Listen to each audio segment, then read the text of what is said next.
আবার ইতিহাসের পুনরাবৃত্তি।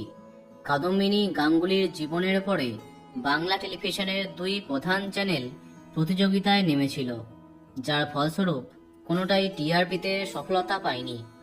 যদিও স্টার জলসার প্রথমা কাদম্বিনী অনেক দিন চলেছিল। এখন প্রশ্ন, আমি এসব কথা কেন বলছি? তার কারণ, আবার জি বাংলা এবং স্টার জলসা একই সাথে এক মহিয়সী নারী নাটোরের রানী ভবানীর উপরে গল্প আনছে। হ্যাঁ, অবাক হলেও এটা সত্যি।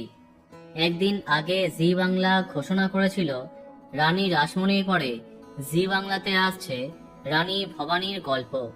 ইতিমধ্যে যে সমস্ত নায়িকাদের কাছে প্রধান চরিত্রের প্রস্তাব পৌঁছে গেছিল, তাদের নিয়ে চর্চা আরম্ভ হয়।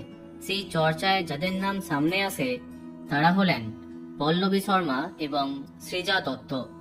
অন্যদিকে গতকাল রাতে সবাইকে চমকে দিয়ে স্টার জলসা একটি ছোট্ট টিজার লঞ্চ করলো, যেখানে বলা হচ্ছে নাটোরের রানী ভবানীর গল্প আসছে স্টার জলসায়। তারপরেই হইচই টেলিপাড়ায়।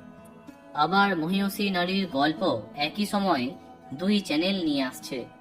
চ্যানেলগুলির মধ্যে এমন প্রতিযোগিতায় দিশেহারা দর্শক। বলা বাহুল্য, দুই ভাগে ভাগ হয়ে গেছে টেলি দর্শকরা। এবার প্রশ্ন, স্টার জলসায় রানী ভবানী চরিত্রে প্রথম দাবিদার কে?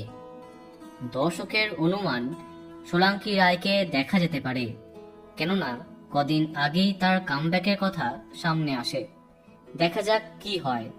তো বন্ধুরা, এখন তোমার কি মন্তব্য কমেন্টে জানাতে পারো।